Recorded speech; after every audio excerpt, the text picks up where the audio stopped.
Scotland, a high of 11 degrees. From Global's newsroom for LBC, I'm Holly Jones. On 3, our unlimited data is actually unlimited. Like for reals. None of this, we're so unlimited, but nuh-uh, you can't watch your fave Christmas film endlessly. Or dead scroll inspo for tree decorations until 4 in the morning. We wouldn't do that to you. We have no speed limits, no data caps, and you'll be 5G ready at no extra cost. Ho, ho, ho. Switch to 3, in-store or online. See 3.co.uk/unlimited-data.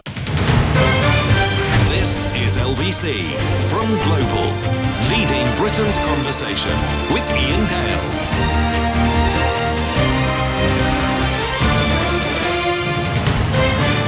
Hello, a very good morning. It's 3 minutes past 11 on LBC. You're listening to Iain Dale on Sunday. You can listen to Iain Dale and Sheila Fogarty from 10 p.m. on Thursday. On polling day, we will be hosting LBC's election night coverage for a massive 8 hours. Then Nick Ferrari follows at 6 for 4 hours, followed by James O'Brien at 10 for 3 hours. Now, depending on the result, you might want to tune into James O'Brien on Friday morning. It has to be. Well, we'll see. Now, you can watch the next hour if you'd like to on the LBC YouTube channel or at lbc.co.uk or the Facebook page or Twitter feed. We are going to be talking to Brandon Lewis, Minister of State for Security for the Conservative Party and a candidate at the election. Brandon, very good morning. Good morning. Now, we're going to do half an hour, you and me, and then half an hour with callers. So the lines are open now, 0345 6060 973. Obviously, the front page of the Sunday Times all about Labour's anti-Semitism, but rather tucked away, there's also a story about 3 Conservative candidates being investigated for anti-Semitism. This is not one-way traffic, is it? It does affect all parties. Kind of, although I would argue there's a bit of a difference in the fact that we take action and we won't tolerate that kind of behaviour. So that investigation will take place, and our system, the Code of Conduct, which is in the public domain on the party's website, has an independent part to it, so that independent panel will come to a view. But the fact is, you've already had to suspend one candidate, I think, in Leeds for anti-Semitism reasons. There are 3 now more accused of it. They haven't been suspended. Why not? Well, look, first of all, we've got to make sure that we check exactly what has happened. That's why the investigation has to go forward. That investigation will come to a conclusion, and quite properly. I think I've only ever had a quick look at what was in the newspaper sort of late last night, actually, and I think in one of the cases at least, it's not necessarily accusing somebody of actually having said or done anything anti-Semitic. So that's why it's right we let the investigation go forward, so we don't mix up what we believe are the facts with what actually are the facts. But we've said as a party, if somebody behaves in a way that's abusive, offensive, whether it's anti-Semitic, Islamophobic or racist or anything that's abusive and offensive, we would take action. I think our track record shows that we do take action. Why isn't there an inquiry into Islamophobia in the Conservative Party? Because Boris Johnson did promise that during the leadership campaign, and yet he's now widened it out to prejudice. Now, of course, that can include Islamophobia. Absolutely, yeah. But why hasn't he delivered on the promise that he made in the leadership campaign? Well, my understanding is that investigation, that inquiry, if you like, will start before Christmas. And I think it is right that we widen this to look at generally the way things are being conducted in political life, whether it is Islamophobia, anti-Semitism, racism or abuse of any type. I think we've all got to call these things out. I have to say I've always been quite proud of our party, and I think the big difference between us and Labour is where we do have these incidences, we investigate them, we deal with them, and we take action, which is in quite stark contrast. But you have to what let people back elsewhere. In, haven't you? Who've been found guilty of these things. Yeah, well, in the sense of if somebody is, obviously it depends on what they've done. So some people have been expelled if they've committed something that is particularly unacceptable or abhorrent. There are times, though, depending on what somebody has actually done, you've got to look at the facts of the case, where a suspension, a long suspension sometimes, with education is a good thing to do, because what we actually want to do is see changes in behaviour. We want to see people behaving and acting in a way that is acceptable and proper. But Jeremy Corbyn could have said every single word that you've just said about his approach to anti-Semitism. Well, no, I don't think he could, for 2 reasons. First of all, what's clearly on the record now is that the Labour Party do not take action for some considerable period of time, if ever, with actually potentially hundreds of cases. And they're the first, I think only the second party after the British National Party to be investigated in that way by the Commission. So, and also, there's this systemic issue, I would argue, in Labour, where the leadership of the Labour Party refused to take action on these things and refused for a very long time to condemn it in any way at all, whereas we have been consistent. any kind of abuse, any offensive behaviour is not acceptable. But that's not really true, is it? Because you have a party leader, a prime minister, who has said things in the past that people have construed as Islamophobic. The letterbox incident, which of course he was reported to the party board for that when you were party chairman. So people look at him and they think, well, there are so many things that he said in the past that could be either construed as Islamophobic or racist in some way, and then they're not going to take you as a party seriously in this investigation, are they? Well, I think one of the challenges for us all in public life now is actually making sure. I did a question time the other week where somebody was criticising an article, but actually admitted they hadn't read the article.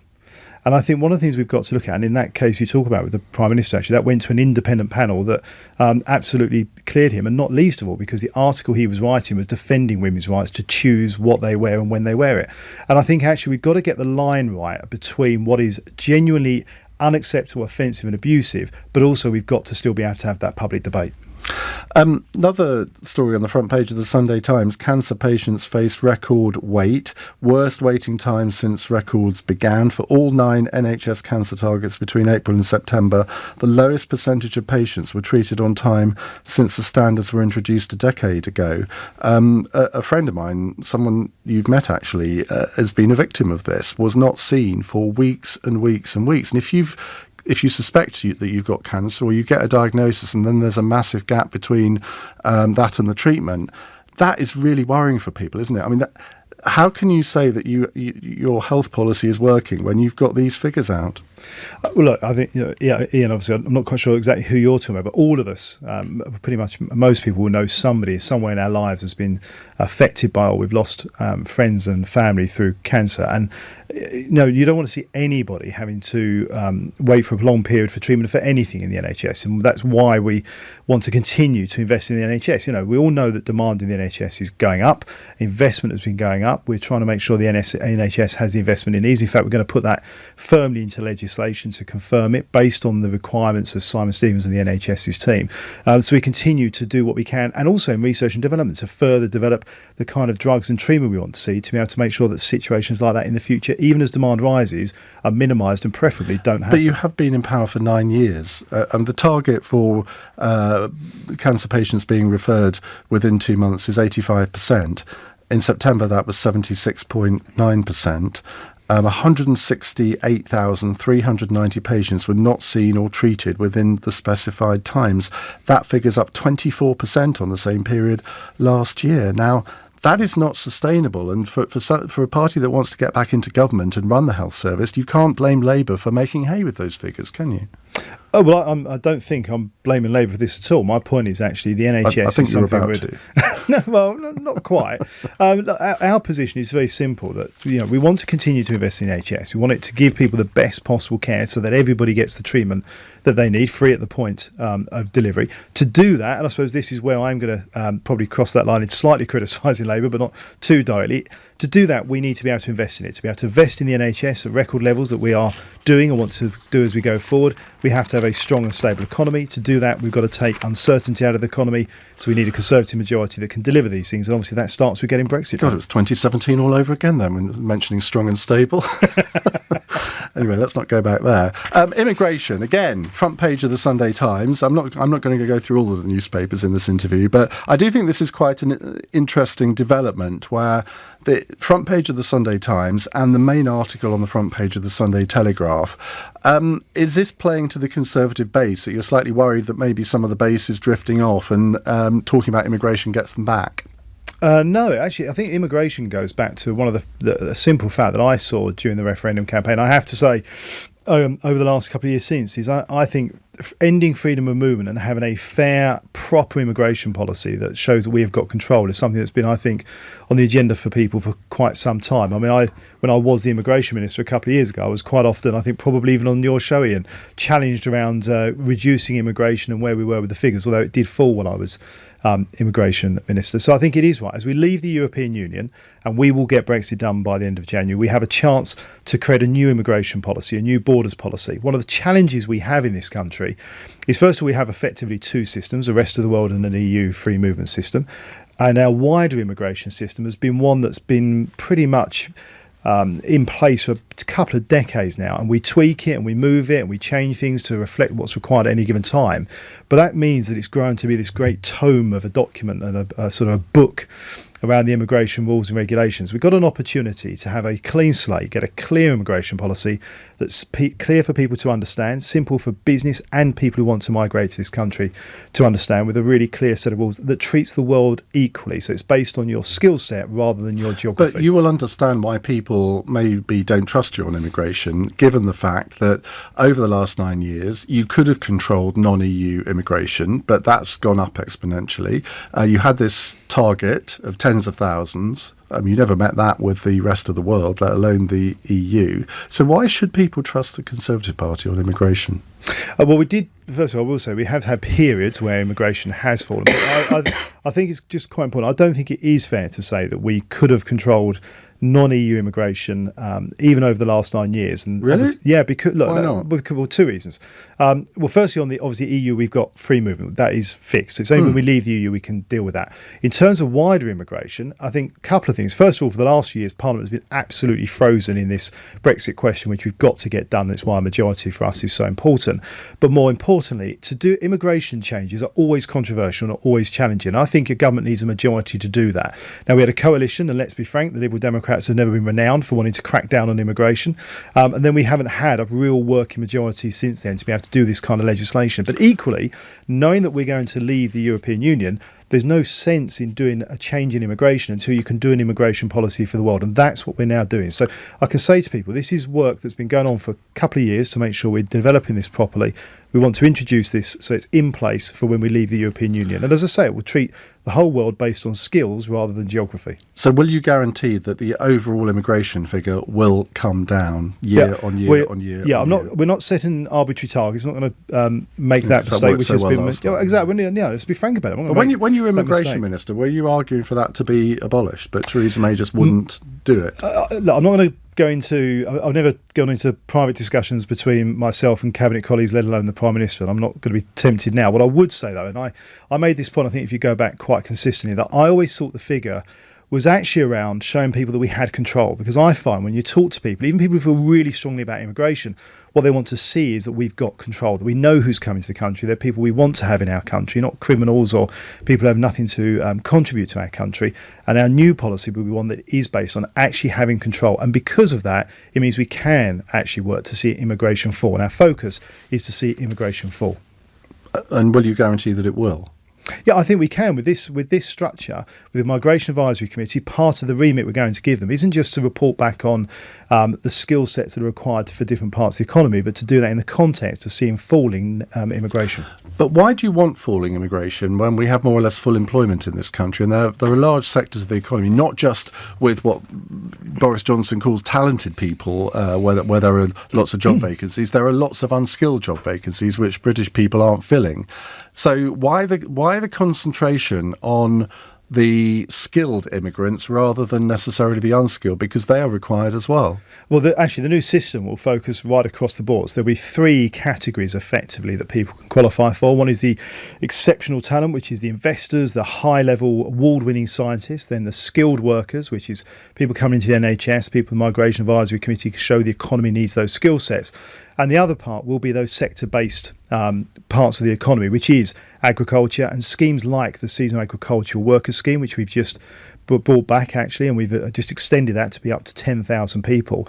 And we will be able to look at in different sectors, whether it's hospitality, whether it's young people and for tourism purposes and working purposes, those kind of schemes that are very sector specific. And that can vary according to what the Independent Migration Advisory Committee says our economy needs. But I think there's a separate part to this that isn't technically part of immigration, but does play into the very point you made, Ian, around, first of all, I think there are more sectors that we've got to do more, both the industries in private industry and we as a government, to encourage young people and people to go into different careers, whether it's agriculture, social care, tourism. I mean, I always argued when I was doing high streets and pubs, because I was the pubs minister for a while.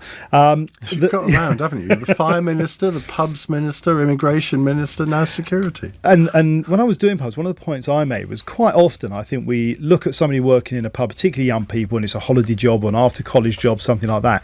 Actually, it can be a phenomenal career going into the hospitality trade. You can go around the world, you can run your own businesses, whether it's pubs or in hotels. And I think we don't do enough to encourage people into those industries. At the same time, other sectors like construction, we have not moved on with our productivity. In construction, we're still building houses predominantly the way we did 100 years ago. We take 24 weeks on average to build a house when it can be done with modern methods in 3 to 4 weeks. And we've got to encourage that kind of investment to see that kind of development for productivity as well. So it goes across, there's a lot of interplaying things, which is why I've always said there's no silver bullet for this. We've got to do that methodical work to get all of these things in place. Would you accept that trust is an important issue in this election, and particularly regarding Boris Johnson? I think trust for all of us in all of our walks of life. You want people to trust you when you're working, and certainly for us as politicians, particularly in the digital world and social media now, I think it's one of those issues we've all got to work hard on. But there have been so many issues in this election campaign where the electorate hear what he says and think, well, actually, that's just not true. You look at the number of new hospitals, for example, which we know is 6, but he still insists is 40. We know that there is going to be a border in the Irish Sea. He still insists that there won't be. We have Sajid Javid this week saying that homelessness doubled under Labour, whereas the opposite is true, and it's actually doubled under the Conservatives. I could go on. Why should anyone trust this Prime Minister? Well, actually, I disagree with the premise of what you're saying. So if you look at the hospitals point, the reason the Prime Minister talks about 40 hospitals is he is determined that we will deliver 40 new hospitals. But they're not new hospitals, that's the point. We're delivering 6 new hospitals in full at the first part. We're also putting the seed funding to get the planning permissions in place and get the work underway for the other 34. But so they will deliver the other 34 34 are not new hospitals. They are buildings added on to existing hospitals. They're new wings. They're new facilities, but they're not new hospitals. Well, it varies depending on what they actually go for in the end with their final planning permissions, but it is 40 new... But if you come out with figures like that, and then you look at the nurses figure, where everyone thought, wow, 50,000 extra nurses, and then, of course, you look into the detail, and it's not 50,000 extra nurses at all. Well, look, again, actually, with the nurses, I actually think it is a fair... I was... talking to some of your colleagues across the media in the few days afterwards, and the point I was making was that yes, it is 32,000 approximately just under 32,000 new nurses over the next 5 years. There's about 18,000 where we want to either bring people back who have already left and improve retention. When you are the point they're we've not made extra, they're already there. No. But actually, what we said, Ian, was, and this is this point about making sure that we are. I think we do have to be clear about the language we use, and we have said, the Prime Minister said, there'll be 50,000 more nurses. Anybody in business, when they are modelling about where we are today and where do we want to be, when you look forward with the current systems that the government has in place and that the NHS has in place and current retention levels, if we don't make any changes, those nurses will have left the NHS. The changes we want to put in place mean that with the retention and with the extra nurses we want to bring in, there will be 54,000 more nurses than would otherwise have been. And that is the target we're aiming for. But it's not 50,000 extra nurses, is it? And that was the impression given. But to be fair, all of our background paper, all of our statements at the time were very clear. It's 50,000 more nurses than there would be without these actions, just under 32,000. But the problem is, when you have these kinds of statistical wars between you and the Labour Party, it undermines trust in any political or government statistic that is released. People automatically then suspect them, and that undermines trust in the whole body politic. Well, I think that's why I come back to the point I made earlier on with the wonders and the brilliance of having the internet and digital media out there now. Is I encourage people, and I would encourage people,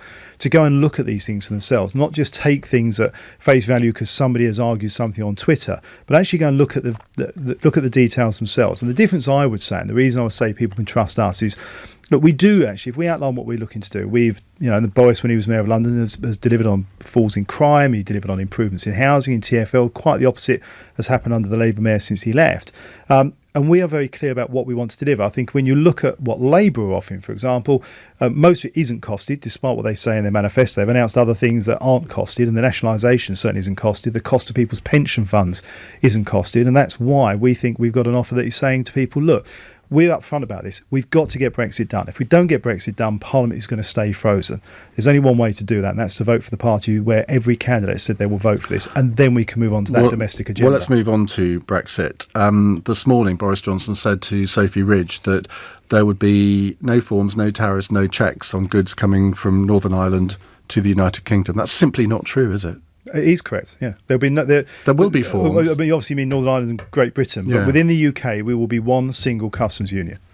But there will be forms that businesses in Northern Ireland, if they're sending goods to Wales or to England or Scotland, they will have to fill in forms which they don't have to fill in now. Well, first of all, we do have some customs checks at the moment. For example, if people are trying to, and we do have checks for things like endangered animal transport, things like that, which we should do and we want to continue to do. If anything, we want to continue to improve the bar on that sort of abhorrent transportation. So there are some checks already, but what checks there will be around goods that are potentially coming out of the UK into the European Union. Or the other way around, not within the UK. There will not be that kind of a border down the Irish Sea. But that's not what the regulations say in the withdrawal agreement. No, that is what I'm sorry, but my reading of it, that is exactly how it will work. And also bear in mind what the withdrawal agreement is about actually having that we would have left the European Union. We then have the transition period to agree the future trade deal. All of this actually comes in at the end of the implementation period, by which time we would have had that wider agreement with the EU about where we stand. So to an extent, the future with Ireland with Northern Ireland will be even easier because, of course, we will have more and more technology dealing with these things. But there will be no hard border in Northern Ireland and no border down the Irish Sea. So there'll be no forms that any company has to fill in and pay a fee to the government to send the goods over at all. Not within the United Kingdom. That's about goods if they're leaving to go into the EU as part of our trading agreement. But we haven't obviously got to that stage yet. How confident can you be? Because Boris Johnson seems to be 100% confident that a trade agreement will be agreed by the end of December 2020. Can you name a single trade agreement that has been reached in 10 months? Because I'm not sure I can. You probably can't, but can you name a trade agreement where it's been coming from the basis we are? We're in a unique position. That's why I'm equally confident that he can do that. Not just because everybody said he couldn't negotiate a change to the withdrawal agreement and get rid of the Irish backstop, and he did both of those in under 90 days. So I do think we can do this. I think we've got a team who can do it, not least of all because we have got within the withdrawal agreement the basis of that agreement going forward. And, of course, we're not starting from scratch. We're not like Canada coming in with a completely new offer.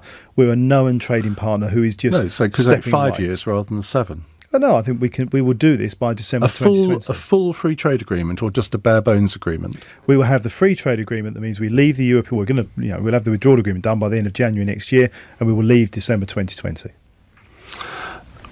And what if you don't? Because we were told by Theresa May that we would leave on March the 29th. We were told then that it would be April the 12th. We were told then it would be October the 31st.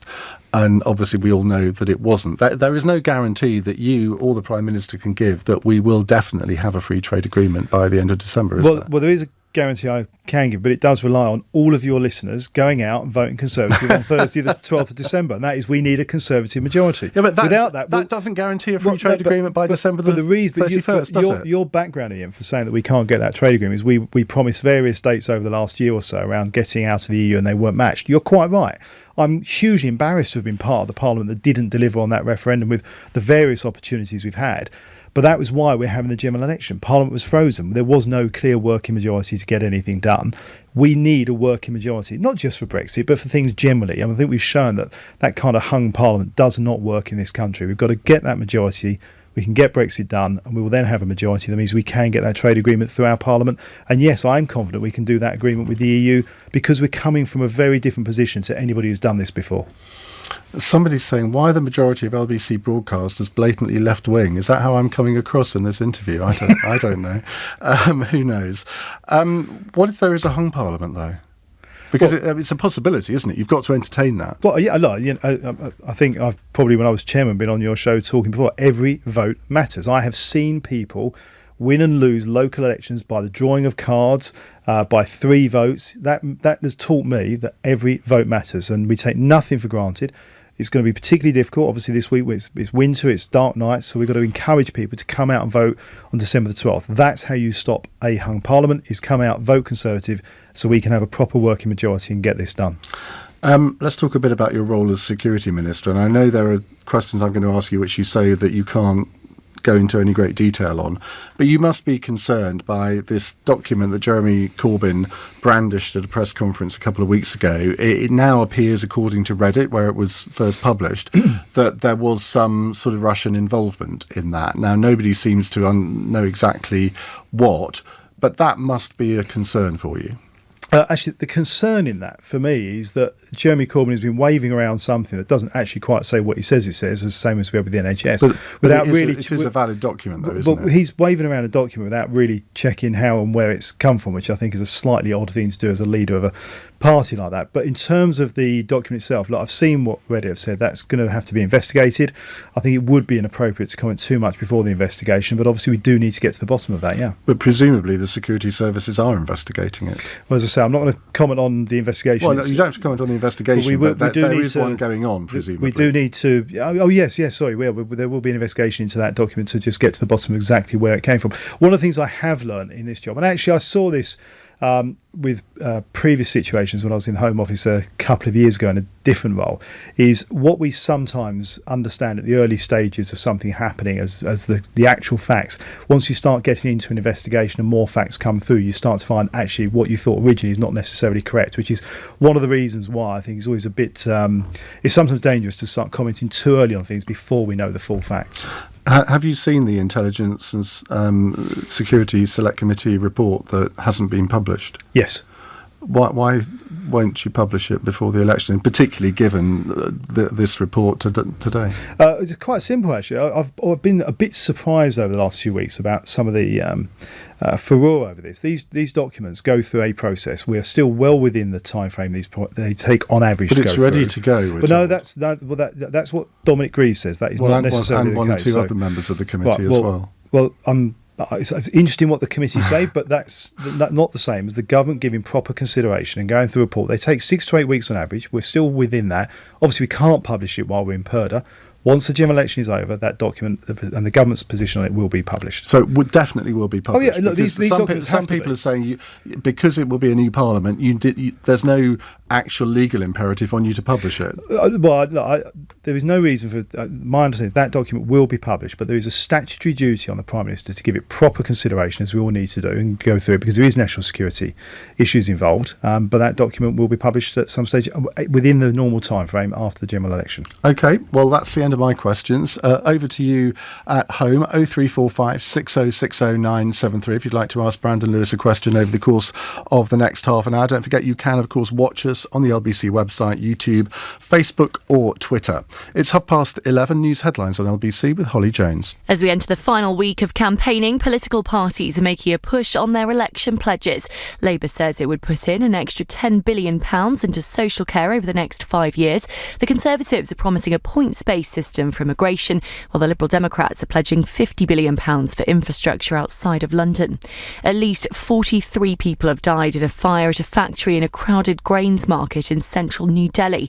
Many of those killed were workers who were asleep when the fire started. It's understood police are investigating whether the factory was operating legally. A man's been arrested after a video appeared online appearing to show a supporter racially abusing players during Manchester City's derby with Manchester United. A 41-year-old man is being questioned on suspicion of a racially aggravated public order offence. LBC weather, a mix of sunny spells and blustery showers. Showers will be frequent and heavy in Northern Ireland, Wales and the west of England and Scotland, a high of 11 degrees. This is LBC. For the independent bookseller who found you that first edition. For the baker who brings the smell of freshly baked bread to your door. And for the barista who never needs to ask your name. We've all got a part to play. Every little tap keeps your high street alive. And helps your communities thrive. So if you love where you live, shop small. Shop small with American Express. And when you spend £10 or more, we'll credit you with £5 back. Search Shop Small. Offer available on selected cards. Enrolment required. Available in-store. Participating merchants only. Once per location up to £50. You can trust some things to start your day off just right. The patter of rain falling outside. Lovely. The same rain falling inside through a leaking roof. Not so lovely. But you can make the rain go away thanks to trustatrader.com. Simply pop online to find plenty of vetted, reviewed, reliable professionals in an abundance of trades. Like a roofer who's a ray of sunshine. Did you know you can get real-time updates to find out when your bus is due? There are loads of mobile apps available, powered by TfL data, or you can visit our website, all of which make it easier than ever to plan your journey. Running for the bus may soon be a thing of the past. Search TfL improvements. To the Mayor of London and TfL, every journey matters. The Honda Jazz, the car that feels fabulously small on the outside, yet deceptively big on the inside, with its incredible storage solutions and magic folding seats. Not to mention the suite of advanced safety features. And now with the small but big Jazz event, it's available with 0% APR representative and 5 years complimentary servicing until January 31st. Visit your local dealer to find out more. Honda dealers are credit brokers, not lenders. Finance provided by Honda Finance Europe, authorised and regulated by the Financial Conduct Authority. Terms and conditions apply. Your company's doing pretty well. Your tax position's okay. So what's keeping you awake at night? To face the future with confidence, talk to Vision Consulting. We've expanded from Gants Hill to the Gherkin, with clients from the fishmonger to the multi-million-pound property investment company. And our growth as a firm of chartered accountants and registered auditors is based on our passion for our clients' business. Have confidence in your accountant. See visionconsulting.co.uk. It's the Black Tag event. This is no time to hang around. Not when you can save up to £120 on a new Google Chromebook from Curry's PC World. Chromebooks start up in next to no time, and the battery lasts up to 10 hours, so you're not waiting to recharge. Free built-in antivirus, no delays there. And stay entertained by downloading your favourite apps from the Google Play Store. Fast, so don't hang about. Get up to £120 off our exclusive Google Chromebook range, all through our Black Tag event at Curry's PC World. This is LBC with Iain Dale. Call 0345 6060 973. 11:34. We're talking to Brandon Lewis, Minister of State for Security for the Conservative Party, and you can watch us on lbc.co.uk and all the usual places if you'd like to. But we'd love your phone calls. We have a full switchboard at the moment, but do keep trying. 0345 6060 973. Let's go to David in Kensington. Hi, David. Morning, Ian. Morning. Great show, as always. Thank you. You're very kind. What would you like to ask? Brandon, you say you want immigration based on skills, but the current definition of skills is not based on skills, but by salary level. And speaking languages, which Brits are not good at and which we need to sell abroad, doesn't count as a skill. Now, that definition's a cheat, so it's not surprising we don't trust you. So my question is, when will you fix the policy so that the word skills means skills and recognises the ability to speak a foreign language is a skill? Well, good morning, David. Actually, Das ist doch wahr. Oh, see, now Ian's trying to do his sales pitch now for his next career in Germany as a presenting radio. As it happens, David, I agree with you. One of the challenges that you have with the current system is that some very, very highly skilled people who don't meet the wage bracket, and PhD students, people like that, and people with PhDs in science and universities can struggle with that. One of the things that this work will do, and what we're going to task the Migration Advisory Committee to do, is to revisit that. Now, first of all, having English language skills will be something that scores quite highly within that skill set, but we're going to ask the Migration Advisory Committee to look at all of this so we have a system that is based on skills and not necessarily just based on salary, and it's for that very reason. So you'll be taking... May I come back? Go on. This has been an issue with the Migration Advisory Committee for at least 3 years. You've been in charge. You could have intervened sooner. You've got the influence. Why is it taking so long to get this point right? Well, because we've not had a chance to introduce a whole new immigration system. This is the point I was making to Ian just a little while ago, actually. As we leave the EU, we've got an opportunity to set a completely new immigration system. No, you're not listening to me, Brandon. Well, we need legislation for it. You're not listening to me because the Migration Advisory Committee has been working on the preliminary work for the new policy for 2 or 3 years. And the point has been made to the Migration Advisory Committee on many occasions that languages should count as skills, but they've steadfastly not done it. And as far as I can tell, the government has not intervened to tell them that speaking foreign languages should be a skill. Well, as I've just said, we are tasking the Migration Advisory Committee to look at all this. Actually, the work they're doing at the moment for the immigration bill, we commissioned them to do just a few months ago, actually, earlier in the summer. But this is part of the work we're going to ask them to do, and we're specifically asking them to look at so it's not just based on salaries. It is actually based on skills that the economy needs. And that was something we want to put, as to say, this new system is something we need legislation for. And that will be something for us. Priti Patel, the Home Secretary, she is notoriously illiberal on immigration. Is she likely to agree with you on this? Yeah, this is the agreed government position. And I would say one of the benefits of this is it does mean we can have a system that is equal and fair to the entire world, and it's one that, as I say, is based on the attributes that people are bringing to the country and the skill sets they have rather than their geography. OK, David, thank you. Let's move on to Hassan in Ilford. Hassan, what's your question? Hi there. Considering that Boris Johnson has said several times that Jeremy Corbyn is not fit to lead the Labour Party due to the anti-Semitism in the Labour Party, I was wondering how fit Boris Johnson is to lead the Conservative government as well as our country, considering all the racist and Islamophobic things he's been saying over the last several years.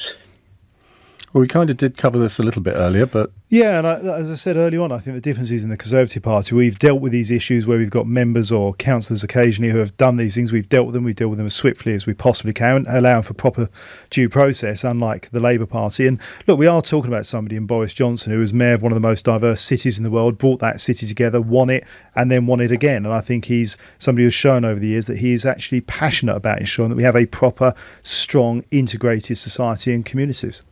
Hassan? But he's never really apologised for what he said. So I think it was last week or the week before on the ITV leaders debate when someone asked him a question about is he going to apologise for his comments about people, about Muslim people, about the working class, about homosexual people, and he basically said that he defends his right for free speech. He never apologised during that time. There's been a big thing from Conservatives about Corbyn to apologise, but Boris Johnson never apologised. Being a young Muslim in London, I don't feel safe considering that him and his party are going to be in power and nothing's been done about Islamophobia.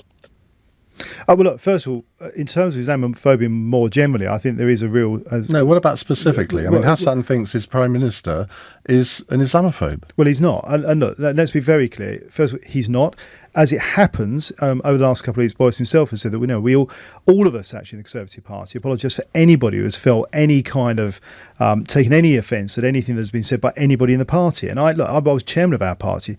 I took it very, very personally when I found out that we had members who were doing things.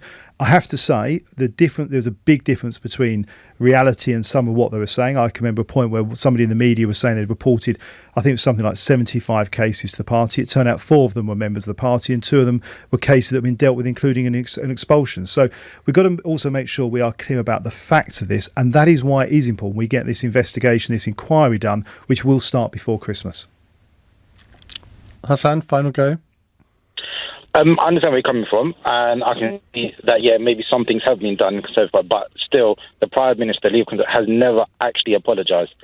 He's never actually said, sorry, do you know what? And I'll be honest with you, I've checked every record of his conversations with it. Considering, like I said, I'm a young Muslim myself, I have a young daughter, I do fear, and honestly, I'm not just scaremongering it, I do fear about when she grows up, if she's going to be able to handle herself, considering who might be leading the country at the time. Well, I'm quite strong on my religious beliefs and I don't flutter away from anything. I'm a bit worried when she grows up, she's going to be scared to demonstrate or show her religious beliefs.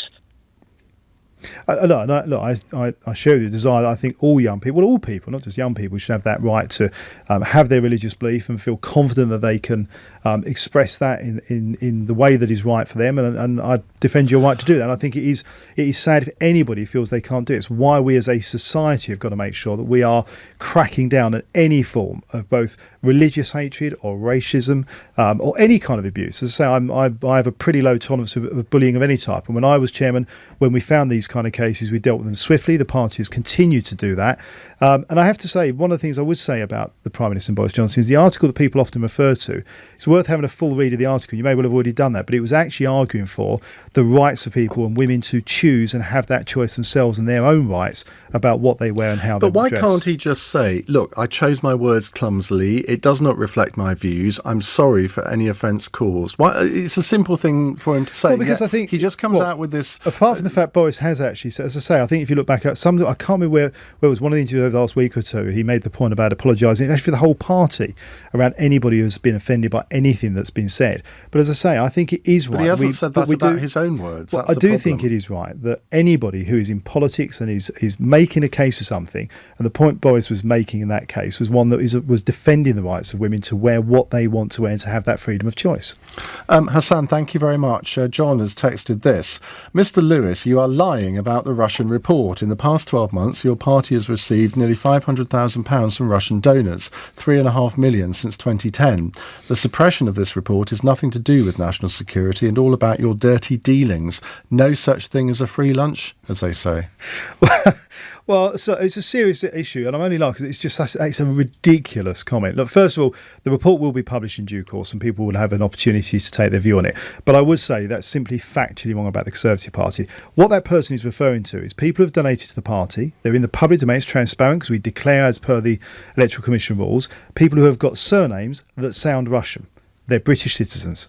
And anybody who is a citizen of the UK has the right to participate in and support political parties like anybody else does. But some of them were Russian oligarchs or Russian ministers under Putin, weren't they? No, that's not quite right. But they are British citizens, and any British citizen has the right to partake in and get involved in British politics, and I would defend their right to do that. So, for example, if you take one of them who people often refer to is Alexander Timurko.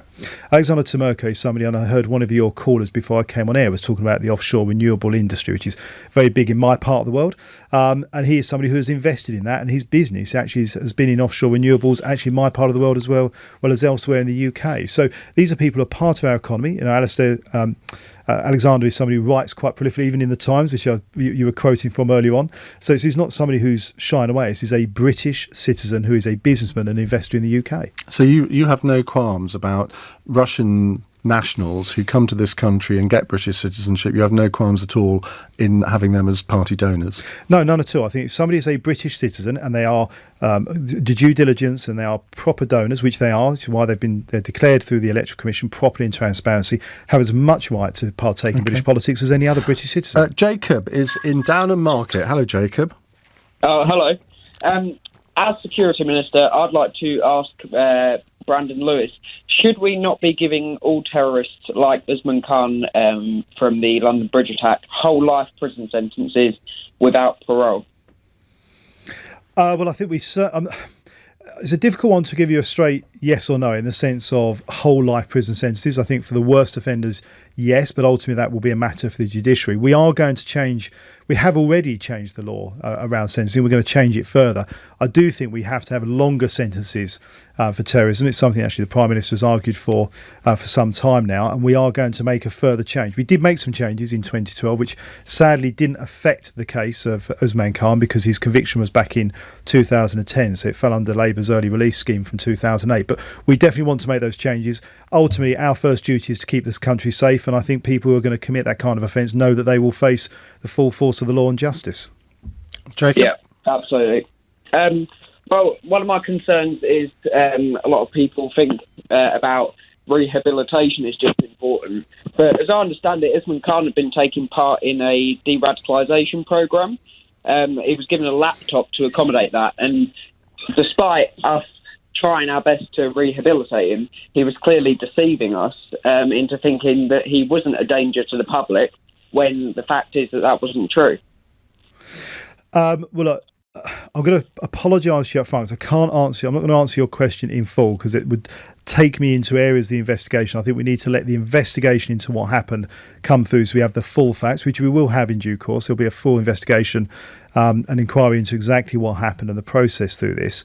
I will say, though, you're quite right. We've got to make... And actually, let's also remember there was somebody, one of the courageous heroes of this who was part of battling him to protect other people. He's somebody who is going through a programme to get over their past offences, some quite serious offences as well. So rehabilitation does work and can work. We've got to look at what happened with Usman Khan, and the investigation will do that. I actually do think the rehabilitation is important, but I think we've got to balance that with national security, and that means people who commit the most violent and serious offences like terrorism do need to make sure that they are getting the kind of sentence that ensures that victims can see justice is done as well. OK, Jacob, thank you very much. Graham in Bushy says, Brandon, on your election travels, have you spotted the whereabouts of Diane Abbott, Emily Thornberry or Keir Starmer?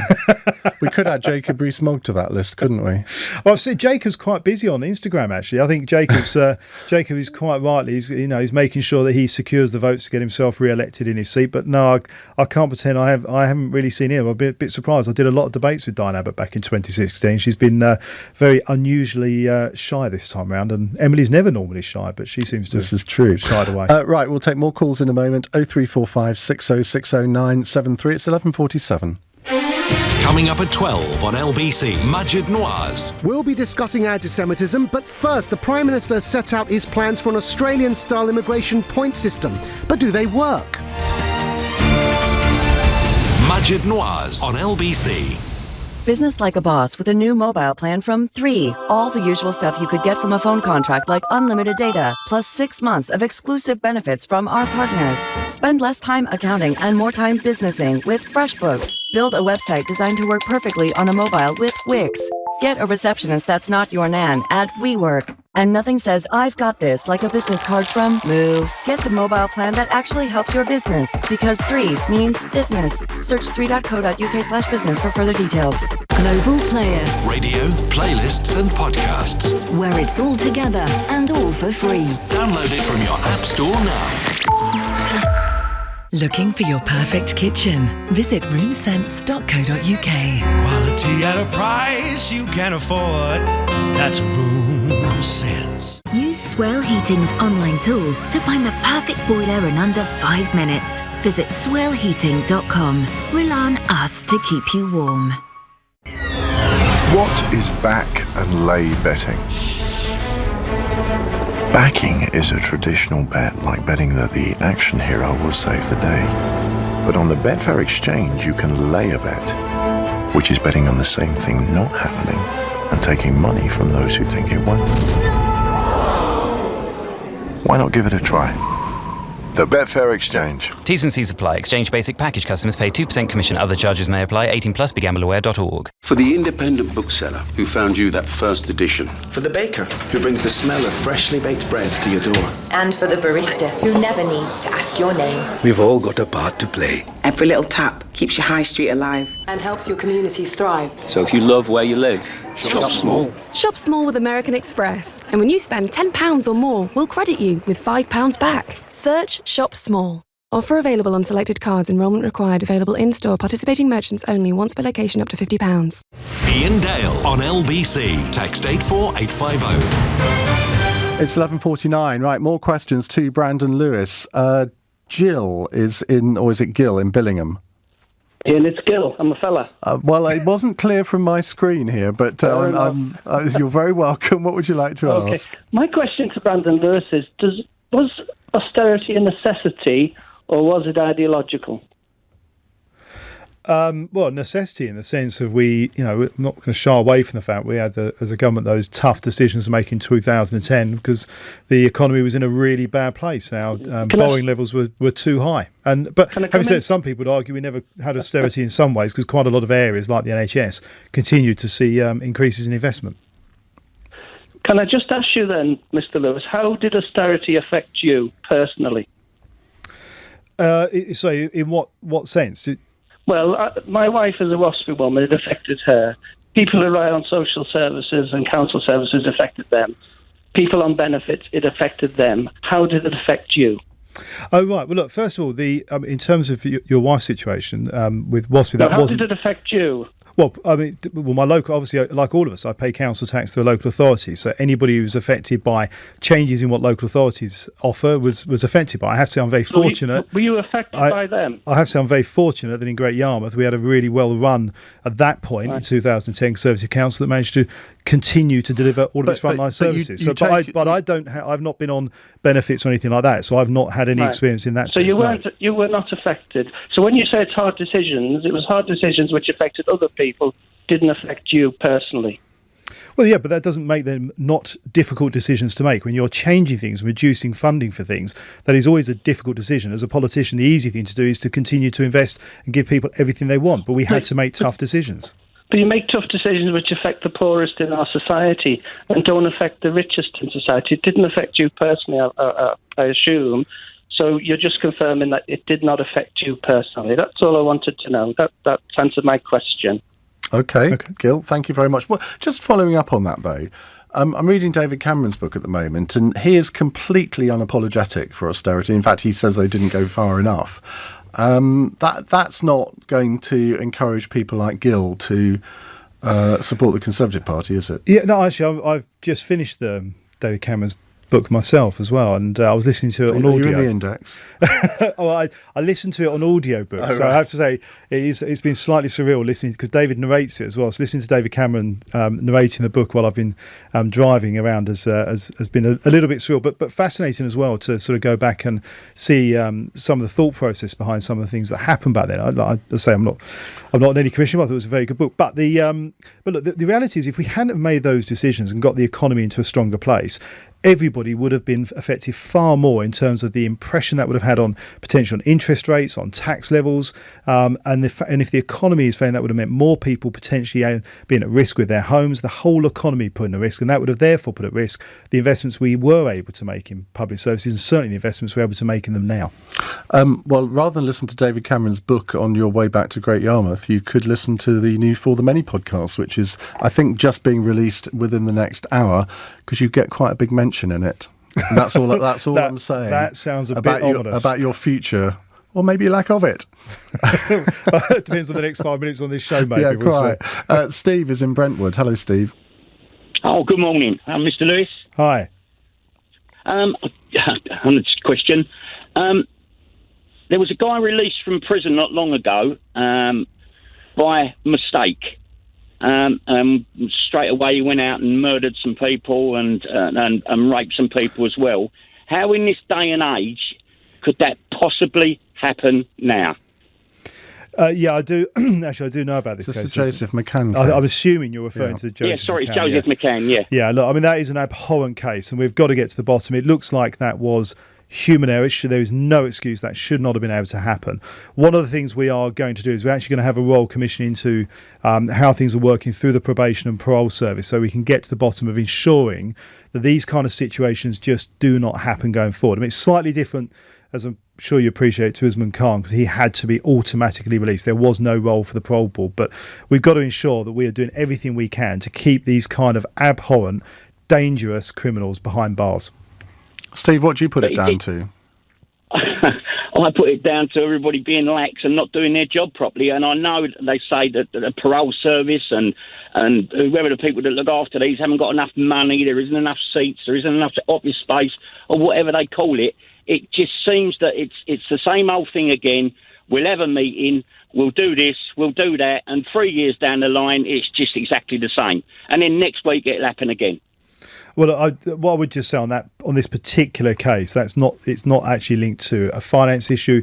It does genuinely seem to be linked to a issue about human error, but that is not acceptable, and we've got to make sure that can't happen again. I mean, words fail me for just how dreadful that situation is. A text here from Kevin. What on earth is a working class bloke like Brandon Lewis doing in the Tory party? It beggars belief. Do you consider yourself working class? I've never really thought about it like that. I mean, my dad's from Shepherd's Bush, my mum's family are from Dagenham, but I've always been very fortunate. My father worked his way up and built his business, and I benefited from coming from a family. My father made himself quite successful, but I set up and ran businesses as well. Look, my view is I believe in the ability for people to get on, no matter where they come from, to be able to build their own business and to employ other people. That freedom of choice, freedom of the markets. For me, that means being a Conservative. Because it is interesting. There was a poll earlier in the election campaign that showed among so-called working class people, the Conservatives were on 47%, and Labour, I can't remember the exact figure, but it was somewhere in the 30s, and that's not what most people would have thought. Well, I have to say, it doesn't entirely surprise me. I mean, when I've been talking to constituents, not just in my own constituency, but when I've been travelling around the country over the election and before that as well, I think more and more people are realising that, particularly with what Corbyn's Labour Party are offering, that is going to punish some of the most vulnerable people in the country the most, because it will mean more taxes, less pension opportunities and less pension funds for people with an entire programme of work that is simply not costed. I think everybody realises that all of these freebies add up and come from somewhere, and we haven't even got to his opportunity to nationalise Christmas yet. Right, let's go to Raymond in Rosyth. Hi, Raymond. Hiya, how are you doing? All right, thank you. What would you like to ask? I would like to ask Brandon, right, why that politicians across the board are allowed to continually lie to people without repercussion. And now, if I was to lie in my job as a professional care worker, right, I'd be dismissed and struck off the care register, right? But these politicians are allowed to lie consistently. He's just made a lie about the basic Labour, manifesto and pricing, where the Tories are even worse. They've lied to people in Scotland for years and years and years, and the lies regarding Brexit, and yet none of them have been held to account. None of them are sacked. None of them, in my opinion, some of them should get custodial sentences due to the lies that they're telling, causing despair and poverty across this country. And I want to know why he supports that.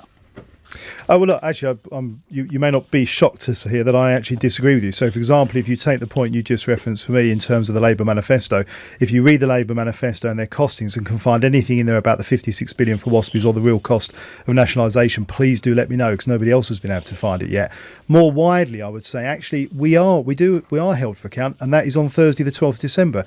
If in Scotland people support the Union and want to see the country move forward and get Brexit done, they need to vote Conservative. But actually on Thursday the 12th, at a general election and for local councillors at local elections, we are held to account in the most ultimate way, and that's you, the British people, get to vote on us. What about the Prime Minister lying? Hang on a second, Raymond. What about the Prime Minister lying to the Queen? Oh, well, he didn't. Yeah, he did. No, he didn't. No, I'm sorry, he didn't. No, the Supreme got held up in the High Court, Supreme Court. I'm sorry, but you're factually wrong on that. But listen, right, you've got Boris Johnson, who has quite rightly been proven to be racist, right? Racist towards the Scots with his comments that were nothing but parasites, basically. Racist towards Muslim women, and racist prejudice towards homosexuals. And I know you're going to try and give me the spin to say, it's misread and it's misthingied. It's not misread. Well, it's not. Raymond, I'm going to have to stop you, because we've literally got 20 seconds left, and I've got Majid Nawaz on my right, and I don't want to upset him. Brandon, just 10 seconds. Well, look, just on the Supreme Court point, I think if you look at what the Supreme Court said, it is actually quite different to that. They disagree with what we did. They said we were wrong, but that's not quite the same thing. The Prime Minister went to the Queen in good faith to do the right thing. We respectfully disagree with the Supreme Court, but that's the benefit of an independent judiciary. Brandon, thank you. That's Brandon Lewis, Minister of State for Security for the Conservatives. Hopefully we'll be hearing from him on our election night programme on Thursday. I'll be back tomorrow from 7 on LBC. We have a business debate at 8. Coming up at 3, it's Ian Payne. But first, here's Majid Nawaz. Thank you, Ian. Is this your last Sunday? Nearly there. No, it isn't. I've got two more to go, three more to go. Without the elections? Yeah. Last one on the 22nd. Some of us have to work every Sunday. Can't get enough of me. Thank you, Ian. Anyway, coming up, Labour's failure to stamp out rampant anti-Semitism in their party has been exposed in a massive leak of documents from its own disciplinary department. Is there a point of no return with regards to anti-Semitism in British society? And have we reached it? Before that, the Prime Minister has set out his immigration plans based on an Australian-style